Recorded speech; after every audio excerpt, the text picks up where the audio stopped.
Here, new me, who are you, boy? If you're in my way, you better move, boy. I don't ever miss a cue like schoolboy. Ain't no telling what I'ma do, boy. Ha, ha, ha, ha. I bet you thought you had me figured out, but nah. I'm way too unpredictable. I'm so freaking dope, I make you flick your nose. I got tricks up my sleeve like here's a rose. Whoa, it should be evident I am so elegant and focused on getting M's, cause I couldn't get the Letterman back then. But now we moving up like the Jeffersons. I can't quit now, cause if I do I won't get severance. This year I'm trying to be one with the elements and stay away from vibrations that I shouldn't meddle in. I'm shocked they do not relish in the present tense. Must have forgot that I'm hot and I'm heaven sent. What's a trend? I don't give a damn about being relevant, but then again I'm trying to be the light with all this melanin. How can I go this hard and still be considered a gentleman? No, I ain't normal, me indifferent are synonyms. New year, new me, who are you, boy? If you're in my way, you better move, boy. I don't ever miss a cue like schoolboy. Ain't no telling what I'ma do, boy. Ha, ha, ha, ha. I bet you thought you had me figured out, but nah. I'm way too unpredictable. You can keep the dough, I'ma keep my soul. They tryna butter me up, cause I've been on a roll. No roadhouse, I can make it hot when it's cold out. Slow it down, I'ma stand still, strike a pose now. Became one with the elements, you all exposed now. Even the chemical brothers say I'm under control now. Curtis said death is wished upon me by many men. When you in the hood, you die easier than Kenny them. Some don't have a vision, I wish I could lend a lens to them. Some don't listen to truth, I wish that I could lend an ear to them. Some people scared to chase a dream, I guess failure put the fear in them, but I'ma still try to cheer for them. I'ma still be here for them. I'ma try to make a path clear for them, cause once I make it, you won't see me shed a tear for them. New year, new me, who are you, boy? If you're in my way, you better move, boy. I don't ever miss a cue like schoolboy. Ain't no telling what I'ma do, boy. Ha, ha, ha, ha. I bet you thought you had me figured out, but nah. I'm way too unpredictable.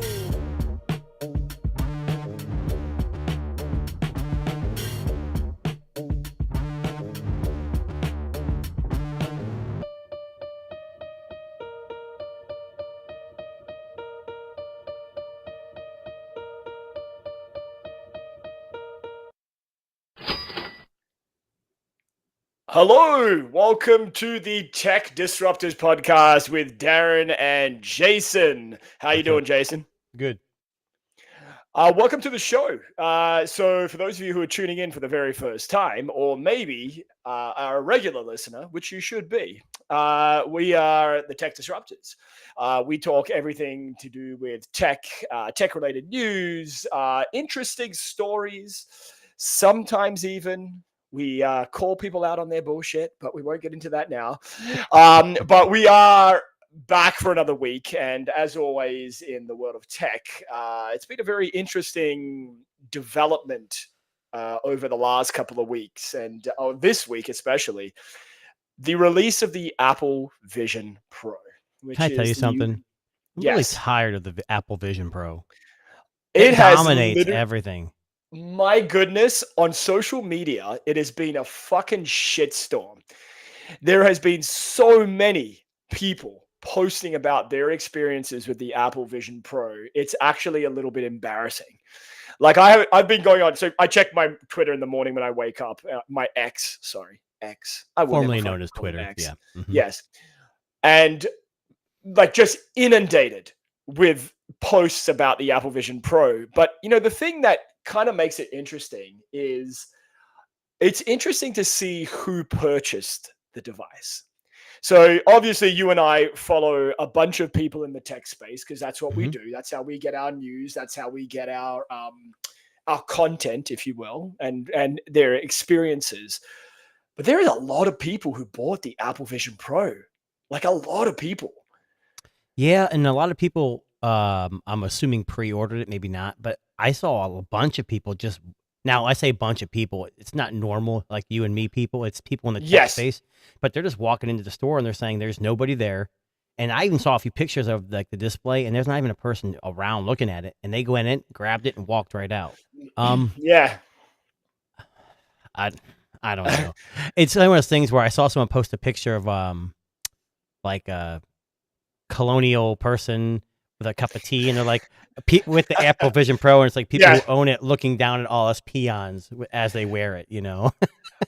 Well, I mean, we were talking before we went on air today Mhm. about, is this going to be a success for Apple? And we both agreed that we kind of think they might be onto something here. Mhm. And as you know, I think being a first generation device, and I always think back to like the Apple Watch. And if you remember the Apple Watch, like Series 0, if you will, that beautiful solid gold, sapphire crusted thing of Not real beauty. sapphire, of course. Yes. But I don't know if you remember, it Yeah. was Oh, yeah. astronomically priced, like insanely priced for an Apple device. Even more so than the Apple Vision Pro, I think. I think it was more expensive than the Apple Vision I Pro. don't remember, to be honest with you. It's been so long. Um, I didn't I really mean, follow Apple at first. I mean, I followed them, but I was more of an Android guy, but now I'm kind of a mixed bag of both. So, yeah. Well, the point I'm making is that, I'm starting to think that $3,500, maybe it's not that much money. Am I like okay, fucking no. poor? Okay. So Like, here's am I how I like- look at it. It had a lot of expectations, and it still does. And I'm not saying it's not going to Yeah. be a good device. We all know Google's is just as guilty as any other company. When they have a first product like this, I remember Google Glass when it first came out, and that was probably what, 2014? I don't know. Yeah. And that was $1,500 when it came out. And Yes. and they had some beta testers, and I was one of them. And I thought it was worth it because the things it could do, nothing else could do at the time. That's exactly right. It was Yeah. cool. But Apple Vision Pro doesn't, to me, from what I've read, they're like, oh, spatial computing. It can do AR, MR. So can a lot of other devices. That's what the good thing about it is. It's high quality. It's got awesome Of course. screens, good cameras. It can monitor your hands, but so can the Quest. And it's Yeah. a third, not even a third, a sixth the price. But like you said, is it going to be a success? Right now, it doesn't seem like it is, but Apple won't let it fail. How many times has Apple had anything fail besides a charging pad and a Yes. plastic phone? So Well, I mean, even the plastic phone was a success for the Apple. They and sold. the mini series, Yeah, they and the didn't mini- sell very yeah. well, but it wasn't a failure. It just didn't sell It as just- well. Yeah. And that's exactly my failure? point. So no, it's not. Oh, no, no. I mean, So I if mean, you and you me, remember- if you and me developed a product tomorrow and we sold yes, 200,000 devices, to us, that's a great whatever the product would be. The Yeah. next year we sold 150. The next year we sold 100. That would be considered a failure because we're so small, we Yeah. can't take a hit like that. Apple sells 10 million, and oh shit, we didn't sell 30 million. we didn't make any money. Oh damn, We Yes. didn't make enough money. Yeah, we didn't make enough money. Yeah. Well, I mean, I know. Looking at these people who have purchased a device, and a lot of them are what we call early adopters. Mhm. People that are trying it. They want to be the first person to say, "Yeah, we tried it." And if you've looked online at any social media about the Apple Vision Pro, the general gist has been that people enjoy the device. They think it's something special, revolutionary, new. Can I ask you a But question? they always, yeah, I'm sorry to interrupt. that's If okay. you're going to spend $3,500 on a device, aren't you going to be kind of like, you know what? You're going to make yourself think it's that good because you spent that kind of money. I Yeah, mean, seriously. and fair That's how I point. would. Yeah, I don't know. And if you're an Apple fan, you're not going to say it's a failure because that's against what that's a bias you have. It's not going to be. I don't know. I'm just stretching here. Maybe I'm wrong, but listen, this is going to piss off a lot of Apple fans, but I almost feel like with every Apple device, not just the Vision Pro, but the iPhone, the Apple Watch, etc. Yeah, exactly. I don't think it matters what it is. People are Mhm. going to buy it because it has an Apple logo on it. Now, the Vision Pro is a new product from this company, and it's the first new product we've had since the Apple Watch Ultra, which was 2 years ago now. So I should correct myself. The first new looking product that Yeah, we've had from I Apple for agree. some time.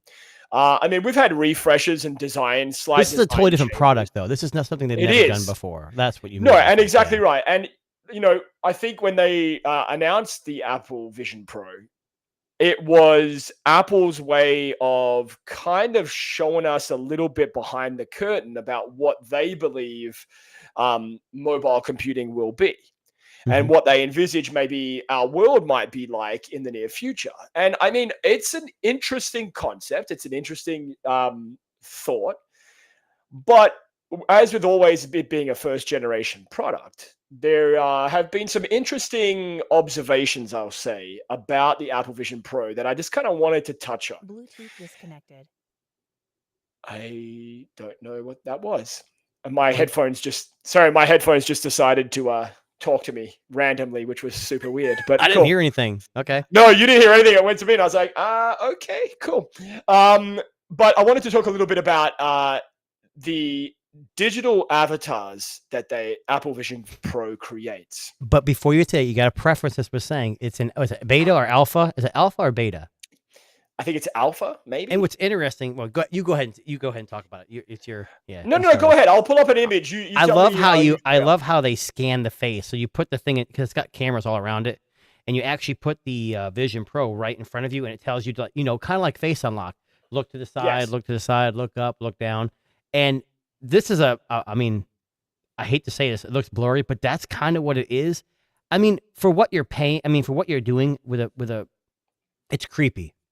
Yeah. But no one else is doing it. So they made a big deal out of how it looks fake, but I don't really care. I mean, it's something I wouldn't do, but it does look I kind of don't- comical. I mean, it does.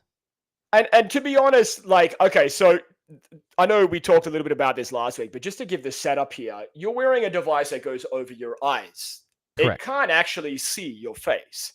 So what the Apple Vision Pro does, you flip it around, it scans your face and creates this super creepy. Don't forget, it tells you to smile too, with teeth Yeah. and without teeth. Yes. It's so Yeah, weird. which is, I don't know. But it creates essentially a digital avatar. So it Right. creates a digital avatar of your face so that when you are on a FaceTime call, which I actually think is an amazing idea for a VR headset. I like the concept of this, but it still is kind of in a very infant kind of way.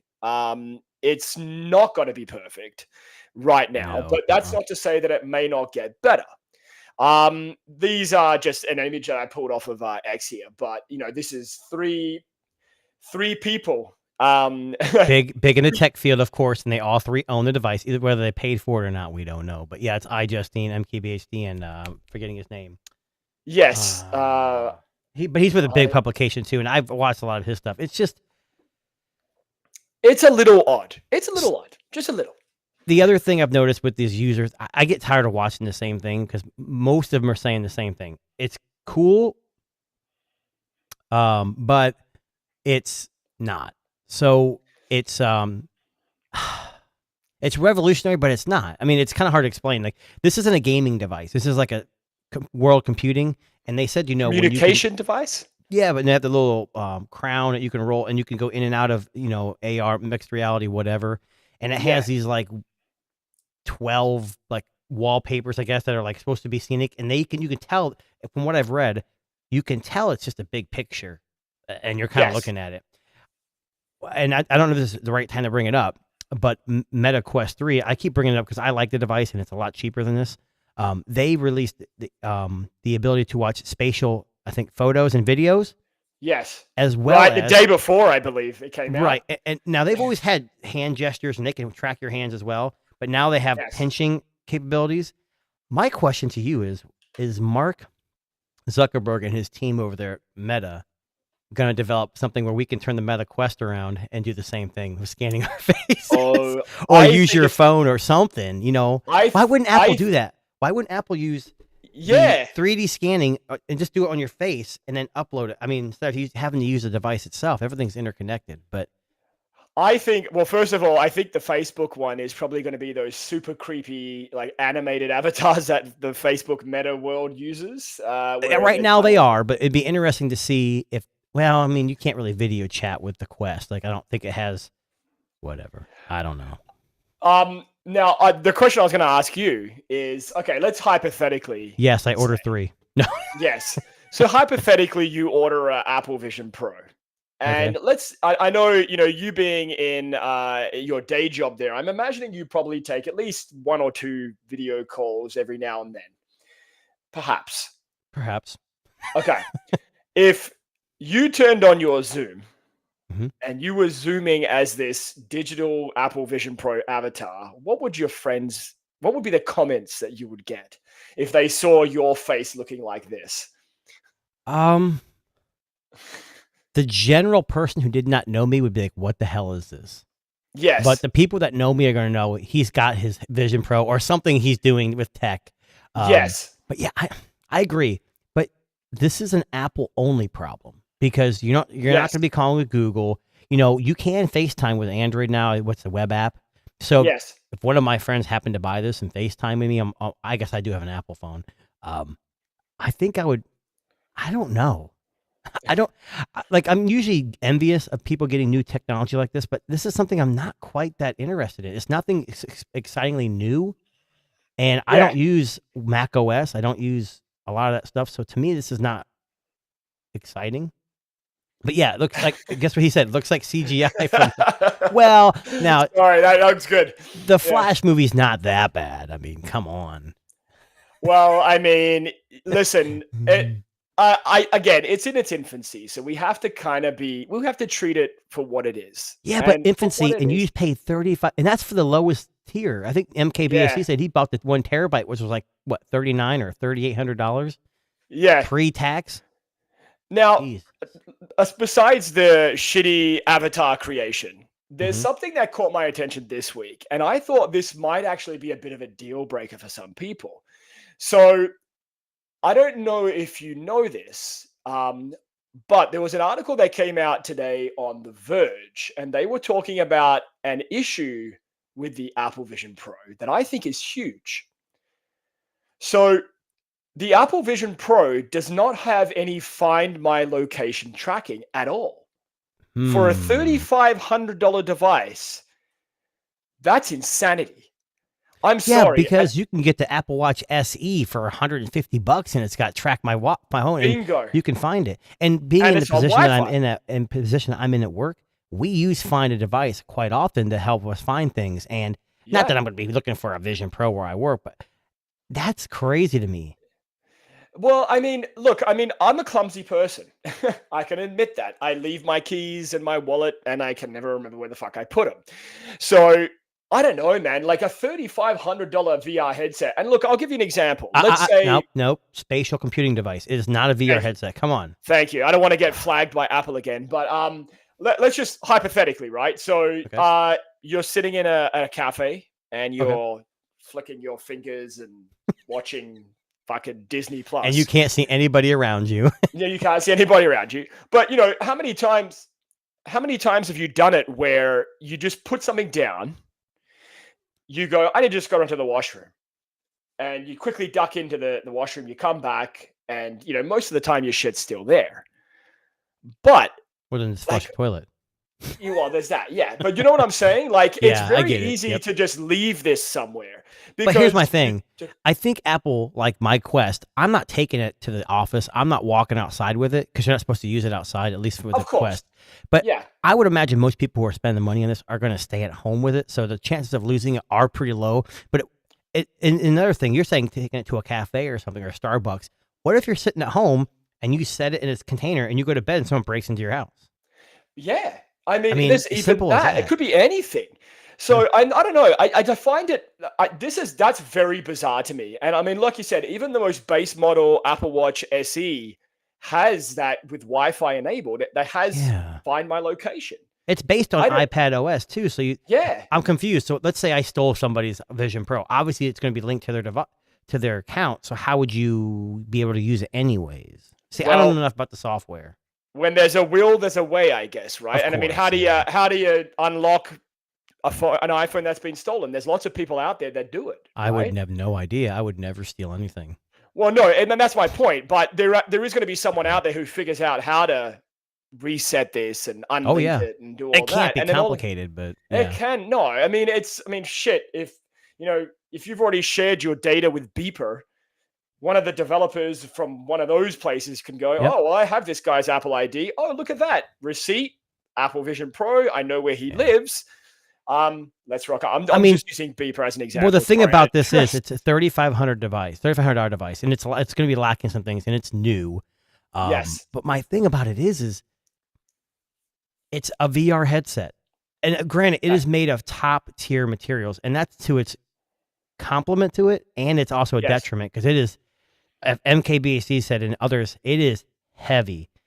And maybe that's why the battery pack is so small, because they know after 2.5 hours your head's gonna be hurting, or your neck's gonna be hurting.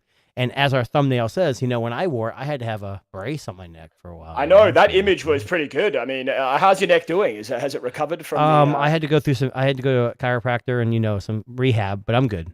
That was after an hour and a half of use, so at least I got an hour and a half out of it. Well, speaking of the battery pack, and thank you for that brilliant segue there.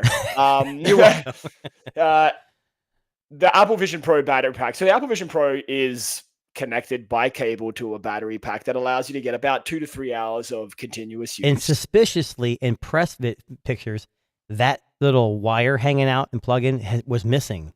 Isn't that interesting? Yes. So Apple Vision Pro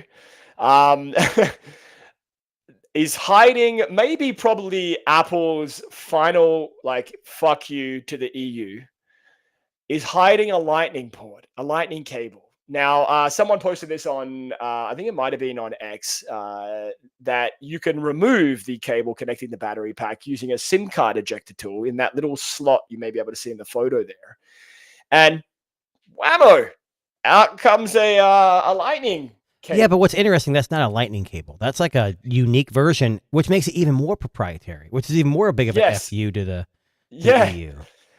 So it's interesting. Now, I almost wonder if Apple wanted us to discover that, because I think in their marketing genius that Apple is, they're going to sell an upgraded battery pack. A more expensive, higher capacity. They will. And they're going to say, well, guess what? You don't need to buy a brand new Apple Vision Pro. You've already spent a lot of money there, but you will have to plug in with this lightning adapter thing here into your new battery pack, which will probably cost $299 for a battery pack that probably costs about $20 to make. Mm-hmm. And because it has its own proprietary port, you're not going to be able to just hook it up to a USB-C Anker battery. Well, do you think they're getting around this by having that USB-C port that you can plug into it to charge it? Maybe. Maybe. But even the connector to the headset is proprietary. You twist it and it clicks. I mean, all of it's proprietary. They're like, oh, USB-C will fall out. I have never had a USB-C port. Even connected when I have my Quest 3 connected to my computer via cable, which I don't anymore, but when I did, it never pulled out unless I literally stepped on the cable. And it was only one cable. I mean, USB-C is not like a loose device. I mean, it sits in there pretty good.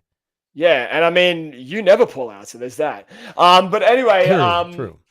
With the Apple Vision Pro, there's been a lot of these kind of things. Now, the only other thing that kind of caught my attention this week, and this was an article that came out today, maybe even, sorry.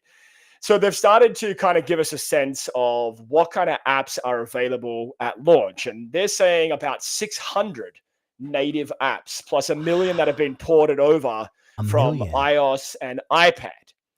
So there are a couple of apps. I'm just going to list some of them. And I want you to kind of just think about this for a second, Jason. Who is this Apple Vision Pro for?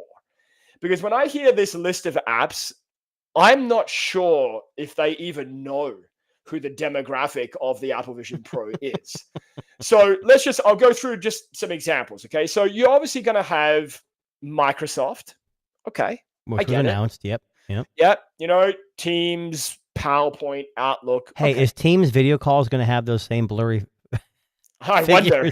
Well, Zoom is. The Zoom is. I'll come back to that in a second. Disney Plus. Okay. Got it. Interesting. So Zoom will have your 3D virtual avatar. Nice. And apparently it'll match your facial expression and hand movements as well. I don't know what the fuck that means. Well, so does the Apple one. If you go like this and your thumbs up, it kind of pops up into the screen. If you're far okay. Yeah. Super weird. Yep. Okay, so sports apps, MLB, NBA, okay. HBO Max, okay.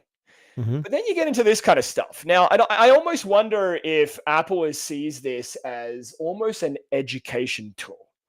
So you've got Lowe's Style Studio, which allows you to create essentially like a 3D interactive upgrade to your kitchen or your space and allow you to curate whatever look you're going for. Okay, kind of cool. Then looking down a couple of the list here. So you've got Cell Walk, a tour of a bacteria cell. Complete Heart X, an anatomy, diagnosis, and treatment app. Well, and MKBHD even showed something. I don't know what. Maybe it was one of those apps you already mentioned, where he had like a F1 Formula One race car, and he was like, and it looks like it's to scale in your room, and then he was Yes. like pulling things out, and you can look at the scale, how it looks like, how big it is, which is kind of a cool concept. But I mean, just looking at some of these, okay, so some of them are legitimately interesting. So IMAX, okay. J. Crew's virtual closet. I know, Jason, you will be all for that. Definitely J. Crew, yeah. But a lot of these are design and health apps, which is a bit surprising to me. I'm almost curious as to why. Well, so like maybe they're looking at it as like Google Glass. At first, it was a consumer-based device, and it turned into an enterprise device, and it was used for businesses, hospitals, schools, and maybe that's what maybe Tim Cook is realizing. Look, we're going to throw it out there for this super high price to get the few hands on it and get some feedback, but we're going to send this out to places that will actually use it and not care what it looks like. Well, I'm actually wondering if they're thinking this is kind of like something they want to eventually get on kids' heads in a classroom. I almost wonder if that's kind of what we're thinking. They're thinking with this. Jason, just hold on. We got our guest standing by, but we'll bring her in just a second. But look, the list of apps was released on Engadget today, but I am curious about what it is that these apps are going to be used for. But speaking of apps, we actually have a very special guest with us coming in today. You like very that nice segue? That was a very good segue. So I'm going to bring in Anya, I believe it is. Hey, Anya, how's it going? Hey, I'm great. How are you? Good. So we are actually very happy to have you on the show. You're actually our very first special guest of the year. And you should be very privileged. Thank you very much for joining us. Thank you. And we were actually just talking about apps on this Apple Vision Pro, which you may or may not have heard about. But we also believe that you are a little bit of an expert when it comes to apps, and you are the creator of. Well, why don't you tell us what you're the creator of, Anya? Yeah, so I'm the creator of an app called Rooted. It's an app for managing anxiety and panic attacks, and I launched it in 2018. So it's been quite a few years now. We've just passed the 3 million download mark organically. And the reason why I say organically is because we just don't do a lot of advertising. It means users are sharing it with one another, and that's just the path that I chose. Amazing. Now, just a little bit of a background here, and I've got some stuff on here, Anya. I did some research on you, and hopefully that's okay. So we had she got some recognition for Apple Developer Spotlight 30 Under 30. Canadian Women in Tech that you should know about. 20 women entrepreneurs to watch. Look at you go. Fantastic. Whereabouts are you located, Anya, just out of curiosity? In British Columbia, in Canada. Okay, so I'm in Toronto, and Jason is in... I'm in Ohio. United States, yep. Yes. So great to see some homegrown Canadian talent killing it in the app game. But you've actually had quite a lot of awards and recognition for this app. Now, one of the things that Jason and I were talking about off air is, I think there's a lot of people out there who suffer with mental health in 2024. And there are not a lot of options for people to find help, to seek assistance. So what makes Rooted different than, say, like some of the other apps that are out there on the market? Yeah, so to start, it's focused on panic attacks. So when I was first experiencing panic attacks, I was looking for an app and I couldn't find anything that was helpful. There's a number of different hypnosis apps. There were apps that were like very medical in nature. So, and there weren't many mindfulness apps. This was before the mindfulness app era. And so that's really Rooted's niche focus is, I think, what got its foot in the door when it comes to App Store optimization and the ranking that we have today. So that's one key thing. And then, like you mentioned, with mental health issues, either on the rise or being talked more about, I think there's both sides of that argument. some people are hesitant to reach out to a person. There's sometimes shame associated with experiencing anxiety and panic attacks. So it's nice to have a little helpful app mascot in your pocket. And then the other thing is, of course, financial constraints. It's actually super expensive to see somebody. And while Yes. we encourage people to do that, Rooted is meant to be like a symbiotic treatment to therapy and medication, et cetera. We also understand that there's a lot of significant financial barriers to that, and I experienced that myself. Now, you mentioned your experience, and you said when you were younger you experienced panic attacks. Now, was that brought on by external factors? Was it workload? What was the catalyst for that? Yeah, so after a lot of hindsight, hindsight is 2020. The most solid explanation I've received from working with therapists and doing self work is I did have a traumatic event happen when I was in high school, and then I went straight to university. I put it off, like I didn't deal with it really.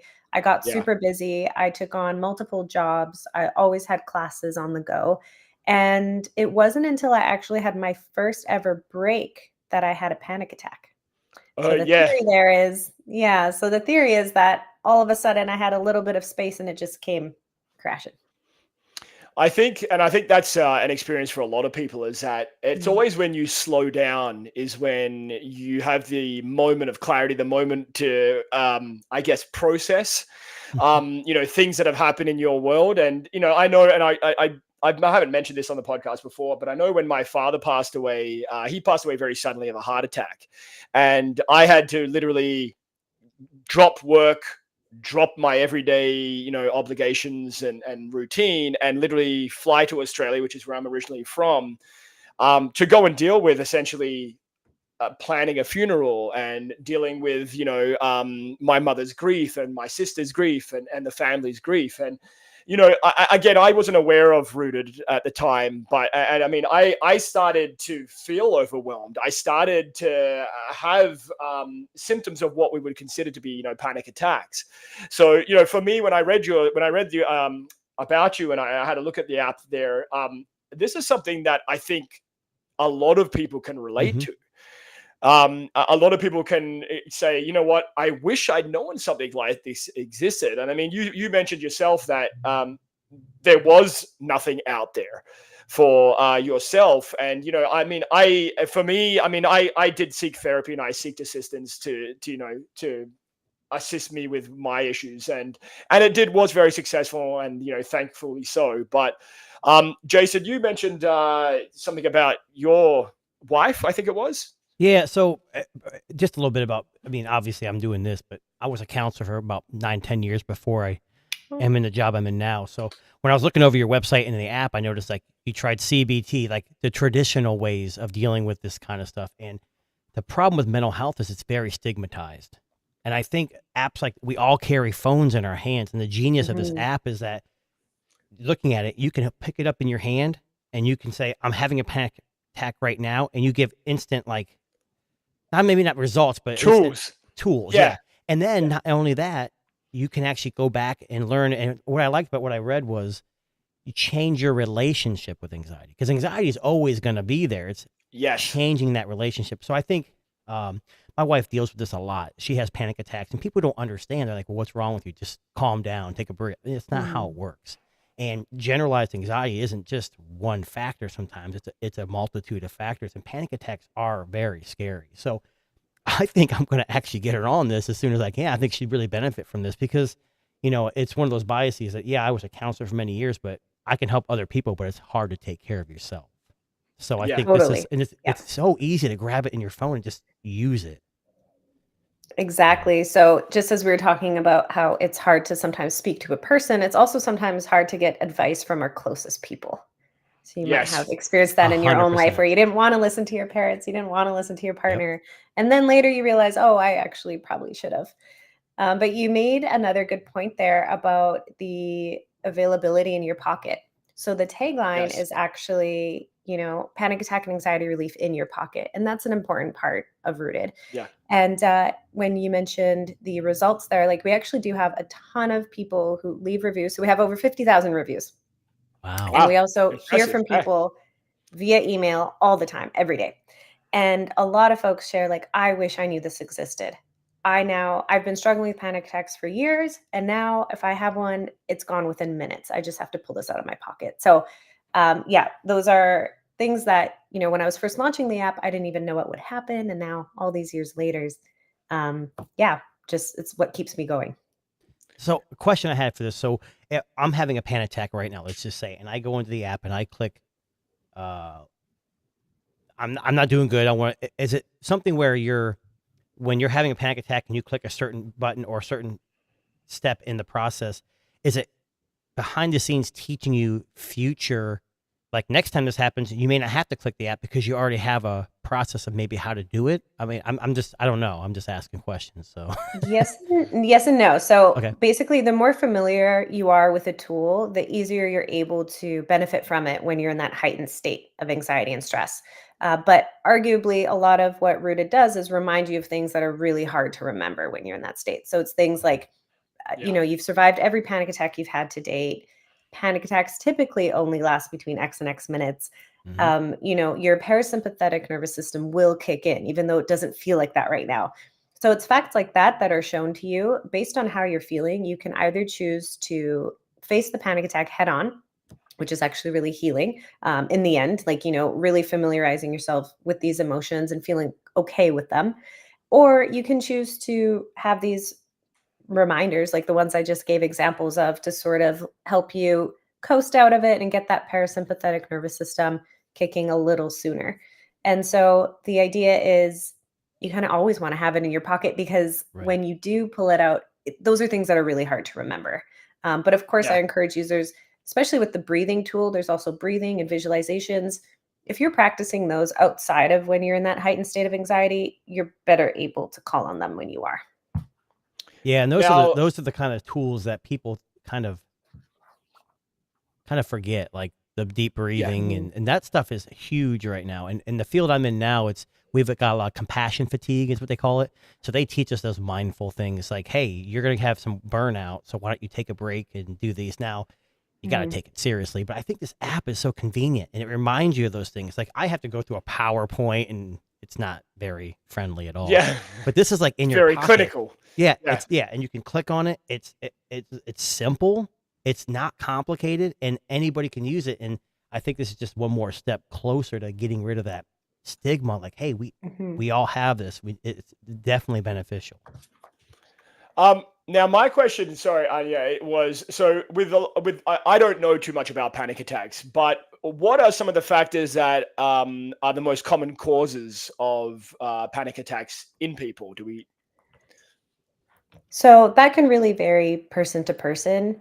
And like you were saying earlier, everybody has, like, it, having anxiety itself is natural, right? We were kind of born with it. We have a fight or flight system. We're able to identify and run away from danger as needed. Yes.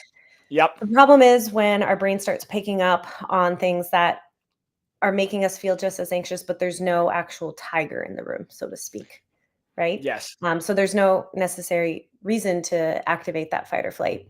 But it's definitely different in everybody, like the reason why it would start.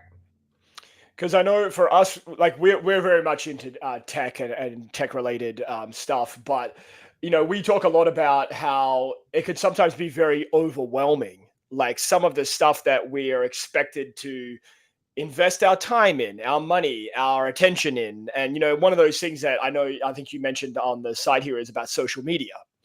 And Yeah. on social media, it tends to cause a lot of anxiety in people these days because there is this kind of, I guess, um, established system of comparing ourselves to what other people have and what they buy and what we perceive to be a better life. And I think for a lot of our listeners who are out there, I think a lot of this as you said, panic attacks are brought on by a lot of things, but I think it would probably be a pretty common thing among people in the tech space to be experiencing panic attacks because of some of the nature of what social media is actually like. One of the things I love about your app is that you actually give the opportunity for people to try it for free. and download it and just see what it's about. And I think that's a pretty smart play for an app that's trying to kind of make its way onto people's devices. And I always think about, all the apps that I use regularly. I think there's a big push in the smartphone space and in the tech space for apps that, as Jason said, are convenient, that you can just pull out and say, okay, I need to calm myself down or whatever. And I always kind of come back to the meditation apps, like the apps like Calm and stuff like that, which are designed to kind of, bring you out of your world for a few moments. So how do you have? What I'm asking is, do you have any plans for other apps or other features within the app to target other areas of mental health? Yeah, so when we first started, the main focus was panic attacks very specifically. And then over time, because we were having so many other users write in, we realized that folks with general anxiety were also looking for Yes. more generalized support. So that's when the visualizations came in. And then we had a number of folks who were sharing that they have a lot of trouble sleeping. And that's where our sleep stories came in. And so Ah. those have been added on. However, they're all still under that umbrella because folks with Yeah. panic attacks will still have Of course. anxiety and trouble sleeping. So I don't want to veer away too much from anything because one of the core, I think, differentiators about Rooted is that I am very familiar with the actual problem. Yes. And yeah, you'll see a lot of the reviews will say things like, oh, I finally feel seen. I finally feel heard. And I think that comes from basically when I was writing content, I mean, I was in their shoes. Yes. And so I really want to work on things that I'm very familiar with and that I know really well and I can really get 100% behind. So that's why I don't want to veer off into other things. I want to focus on my niche. And Well, look, I and- mean, yeah, for sorry, sure. Jace, go ahead. No, I mean, I mean, it makes sense. That's what you know, and you're going to connect with those individuals. And I hate to say that, well, I shouldn't say I hate. I just downloaded it I have it on my Google Pixel, but I'm Yeah. gonna download it on my Just on my downloaded iPhone it too. myself. Yeah. There's no. Yeah. I'm gonna assume, and this is kind of a dumb question. There's probably no real differences between the apps on iOS or Android. They're probably pretty similar. Yep, they're as Okay. similar as possible. There are certain things that, different dialogues and stuff, like different Android versus iOS rules, but we try to keep them as similar as Right. possible to provide a unified experience. Okay. And look, I mean, for everybody that's listening at home or will listen to this on Spotify or Apple Podcasts, please check out Rooted. It is available for both Android and Apple devices. And look, I mean, we're always going to be a big proponents of and the biggest supporters of apps that are actually beneficial to people's lives. So we thank you very much for coming on to talk to us about Rooted. We appreciate everything that you're doing for people that are suffering from panic attacks. The website is called rooted.io, and you can check out the apps themselves on the App Store. And thank you very much for joining us, Anya. We appreciate you being with us here today. Thank you very much. Cheers. Thank you so much. Thanks for having me. Thank you. Chat soon. Bye-bye. Bye. Yeah, I'm honestly this app is fascinating to me because Yes, me too. you've seen things like Calm, which does one thing. You see, what's the other? What's that new one? Social media people, BetterHelp or whatever, where you have like a Yes. person you talk to, and those are great in its own respect. But this is a non-invasive, friendly, easy to use app, and everybody, I don't care who you are, deals with anxiety. Now, again, Oh, 100%. Yeah. panic attacks, generalized anxiety, that kind of stuff is a little more extreme. It's kind of like depression. We all suffer from depression, but when it gets severe, it can be a problem. And I Yes. think the way she's tackling it in this app is fantastic. And Yeah. just speaking with her, she knows what she's talking about. So again, if you guys are listening, go to the Google Play Store and or the Apple Play or the App Store, download ROOTD. It is up like on a screen. Yeah. I think there is eventually a subscription, but it is But you free do- initially. Yeah, Yeah, get in there and try it for free. See if you like it, and if you're suffering, you'd be surprised. This might actually help. And if it's what is it? I don't know what it is a month, but counseling appointments, doctor's appointments are a lot more expensive. This is something Yeah. that I'm not saying this is going to replace your psychiatrist or your doctor, but it's definitely something that can not augment, but add to those experiences, and it might actually help. So, And I look, mean, you can. go ahead. I was just going to say, you can never put a price on your health. And I Heck think no. that's, I like Jason said, it's very expensive to go to see some of these medical professionals regarding some of these issues. And I think there's also a bit of a fear that people don't want to admit that there's a problem and, Yes. go into to receive, the help that they need. So, Well, as a counselor myself, people would come in and like, I'm not crazy, am I? I'm like, well, crazy is not a clinical term. Insanity is not a clinical term we use, but people are still, it's more, mental health is more understood today, but it's still got a stigma. And so it is very difficult for people to take that step. So this is the first step if you have it. And like I said, anxiety affects everybody. And if you have stress and it is severe, you can be physically ill from that. It can cause more issues. So like I said, I don't want to keep like talking it up, but it sounds like I really am going to try this and maybe even get my family involved too, because it sounds like it's something we could all benefit from. So 100%. And look, thank you very much, Anya. If I know you're listening, probably backstage here. Thank you very much for joining us. We really appreciate you coming on Tech Disruptors. Now, listen, speaking of anxiety, this week there's been a lot of anxiety about a particular tech product that was released in the last couple of weeks, and that is the Samsung S24. I don't have any anxiety. It's a great device. Yes, it absolutely is a great device. I completely admit with you. However, there's been a lot of chirping and talking on social media about the screen itself. And people are saying, coming from, say, like the previous generation of the S23, what am I doing? Here we go. From the S23 Ultra, people are saying that they're experiencing essentially what a lot of people are describing as like a dull or dim display when it comes to colors in particular. Now, I have the device in hand, and I know Jason has the device in hand. So mine's a better color than yours, but yeah, anyways, go ahead. Well, mine's in a black case, so, anyway. So coming from the Pixel 8 Pro, and I'll just use this as a contextual thing. I don't know what people are talking about. Well, the only thing I can think of is it's not rounded on the edges, so maybe there's a slight different look to it. Because when they rounded around the edge in the last year, there was a little bit of like a blur, maybe like I don't know, like a reflection.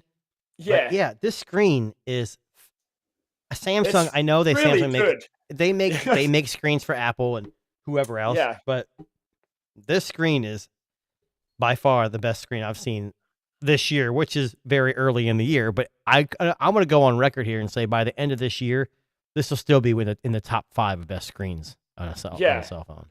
Well, I mean, look, a lot of people have been talking about it, saying that colors don't quite look as vibrant in vibrant mode, which is one of the display settings.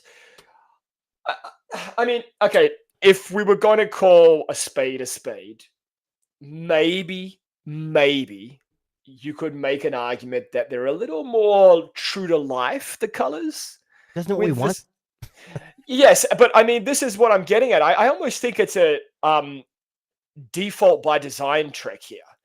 I feel like Samsung came out of the gate hot because they wanted to create not only an amazing screen, but a color accurate screen. And making a color accurate screen sometimes comes at the cost of things like vibrancy or color accuracy, etc. Apparently, Samsung has acknowledged that there is a slight problem. I imagine that the end. Well, according to here's what's funny. So you're saying these colors might be more natural.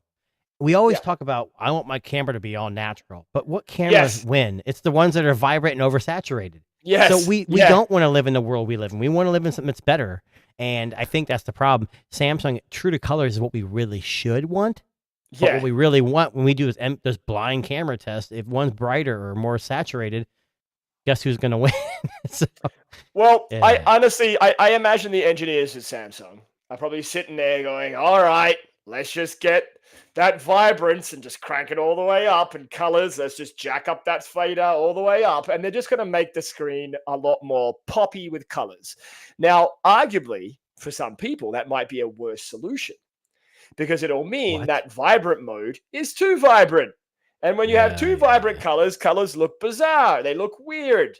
Yeah, but that's the thing though, with the display settings, you can change them. If you don't want vibrant, Yes. change it to something else. So it's not like Yeah. they're making you, forcing you to buy, buy into whatever there's, whatever. Okay. Anyway. But I think it only applies to the vibrant mode, from what I understand. People complaining that, people that want to have all those colors jacked up to 11, maybe they're sit at more like an 8 than an 11. So I imagine they're just going to crank up the color slider and just be done with it in the software update. I don't imagine the engineers at Samsung are going back to square one on the screen, because the screen besides that is actually pretty freaking awesome. So, I don't know. I know it's been bothering a lot of people. There's been a lot of talk about it online. I haven't really heard much about this, but what I have heard a lot about, and I don't know if you're still on the S24. So obviously the S23 to the S24 was kind of an iterative update. Yes. Did you see the leak that I sent you in Telegram? On of the Fold 6? Yes. So if this is true, they're taking a page between the Pixel Fold and the Oppo or OnePlus Open. They're kind of making a mishmash of both. And it does fold. It looks, I'm telling you right now, if that's the device, that's the folding device to beat this year. If the cameras are better and that's the form factor, I mean, Samsung's got it nailed down with software. I mean, I'm not saying OnePlus Open doesn't. It's their first device, kind of. But Samsung's been doing it for 5 years. I mean, this is the 6th generation, and I'm telling you, this is it right here. I hope this is what it looks like. Well, I mean, we all saw when the Z Fold 5 came out, you remember that they did the tour of the Samsung studio engineering plant, and they saw prototypes of what people considered to be the next Z Fold 6. And it did look a lot like what you see here. I mean, look, Samsung would be a bunch of dumbasses if they released the exact same form factor again, especially given the success of the Pixel Fold, OnePlus Open. If there was no competition, why change? What don't fix what's not? If it's not broken, don't fix it. But now they've got pressure. Who cares about Apple?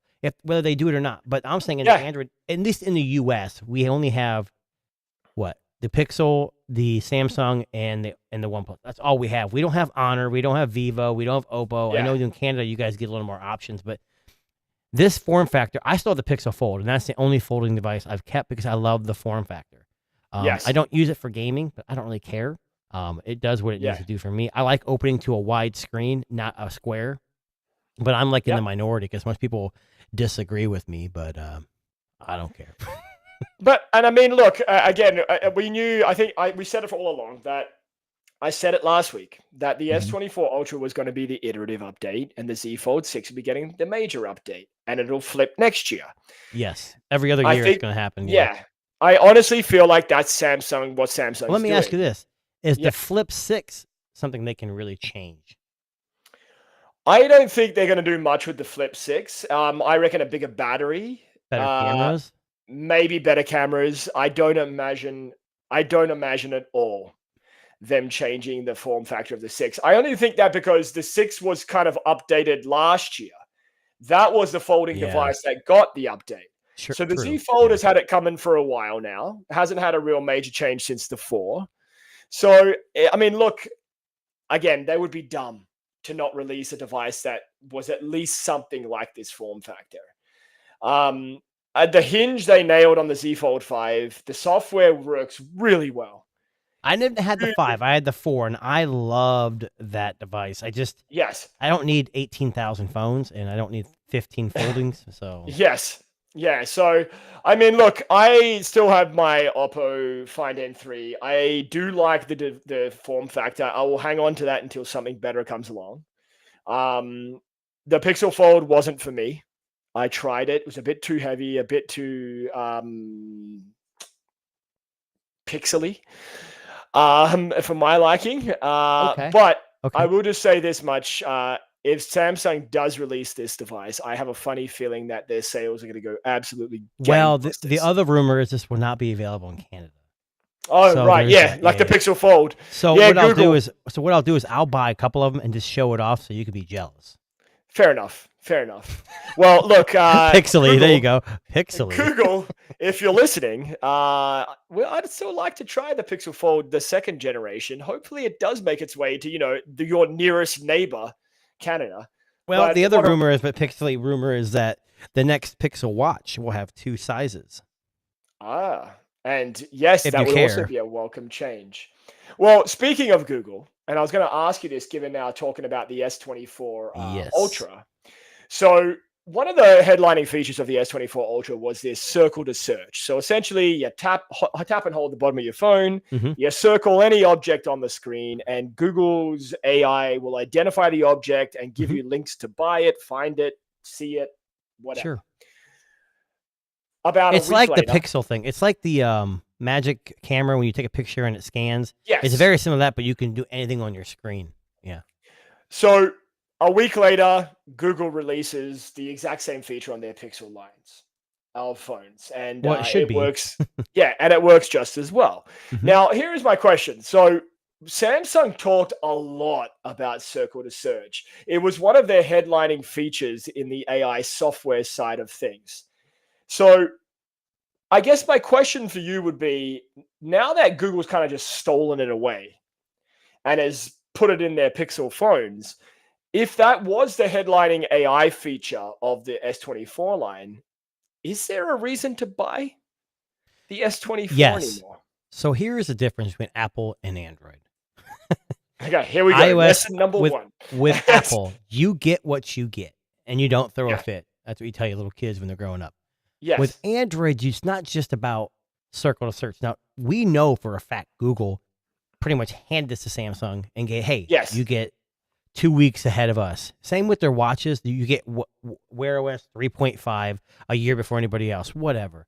But some people prefer Samsung devices because they work with the tablets, the TVs, Yeah. smart things, One UI, the pen, the versatile camera. Whether you think they're better or not, probably not better at photos than the Pixel, but I argue that they are probably more versatile, maybe. So I think the Pixel 8 is my favorite phone, but the S24 is more powerful, probably more Yes. efficient, bigger screen, better screen. So I mean, there's benefits to both. AI wise, maybe the only benefit of having a Samsung is maybe with the Snapdragon, you might have quicker results, maybe. Yeah. But you're if you're a Pixel Splitting person, hairs. yeah, but Pixel's like it's got its own. What is it? It's got its own like Charm. charm. Yeah, and same with Sam. Yeah. Every Android device has its own charm. Sony has its own thing. When LG was around, they had their own thing. Asus has their.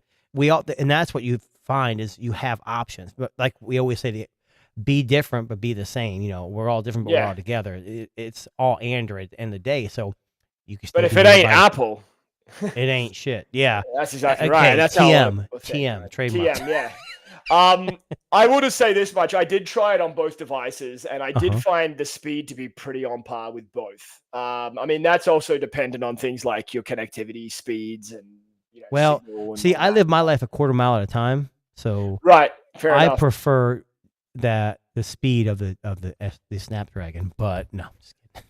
Well, I mean, look, for the Snapdragon Gen 3 is meant to be, the big ticket hot item on all Android phones this year. And I've tried 2 devices so far that have the Snapdragon Gen 3. And comparably to the Tensor G3, it's a little bit faster. I wouldn't say it's like busted out of the track kind of fast. Yeah, but it's a hell of a lot more efficient and cooler. Not Yeah. cooler as in like cool, like temperature wise. Yeah. I'm sorry, I see a big difference, but it depends on what you're doing. Day-to-day tasks, swiping through stuff. Yeah, you're not. Yeah. There's a handful of games I like to play when I'm down, like to release stress. Like I have a couple driving games. I do ray tracing. Yeah. And my kids play Roblox a lot, so I jump in that. And the Tensor is noticeably worse. But Yeah. I mean, they're not building a gaming centric phone, So No. and no, every exactly. and every iteration, the Tensor has gotten a little bit better and a little bit better. So I'm not too worried about it. I love the Google phone and the pictures and the videos getting better. And Samsung's doing the same thing. They're mimicking Google. Same year support, better Yes. cameras every year. I guess if you don't ask Darren that question, but most people would say they're better cameras. So it's just one of those things where you just got to pick who you want. And whether you're Samsung and I'm Google, or you're OnePlus and I'm Sony, who cares? We're all on the same team, and we can all chat together without having a green bubble. So yeah. And, sometimes in the tech space, people can actually just voice their opinion and not be chastised because of it. But anyway, whoa, on what are you that- talking about? on that note, just want to give a big shout out to our new Tech Disruptors swag. Look at that. Thank you, don't forget the Jason, mug. for credit. My mug's upstairs. I didn't get a chance to wash it, and I was going to put some gin/water in there. You mean coffee? I made coffee, yes. Right. But Tech Disruptors swag, Jason designed our lovely swag here. And if you are interested in getting yourself some Tech Disruptors swag, let us know in the comments. Hit that subscribe. Just saying. The more interest we get, the better. Maybe we'll get like on the back of it. If it ain't Apple, it ain't shit. Yes. Which would I want one of also those be- shirts for sure. I'm gonna work on that this weekend. I'm gonna get some a swag store set up. If it ain't Apple, it ain't shit. And listen, if you hear anyone Not else do sponsored, that- but we need to get Shopify. absolutely, yes, we need Shopify on board. Gotta get some plushies. A Darren and, yes. and Jason plushie. Oh my god, can you imagine like a dashboard bobblehead? That would be amazing. That would be pretty cool. That would be amazing. But anyway, No one wants my bobblehead on their desk. But anyways, I don't know. I mean, we could make it more lifelike and true to size, and Right. Yeah. Mhm.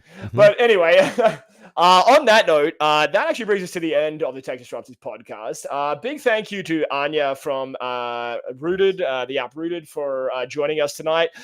If you enjoyed our little talk with Anya there and you want to see more of that kind of content, please let us know. We're always interested in everything tech and tech related. And make sure you check out Rooted. Go to the website, look it up on the app stores to your Absolutely. device, and just see what it's about. I'm not saying you have to download it and install it, but if you're interested and you have some stress related issues, look at it and see what it can do for you. 100%. So listen, we are available on YouTube. Hit that like, subscribe button. We are on X, Disruptors 2024.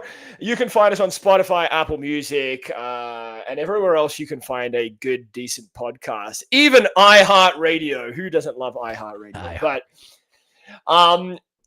thank you very much for tuning in. We appreciate you all. Thank you for everybody that's our regular guest. And thank you to everybody that's been listening in the chat. We appreciate you.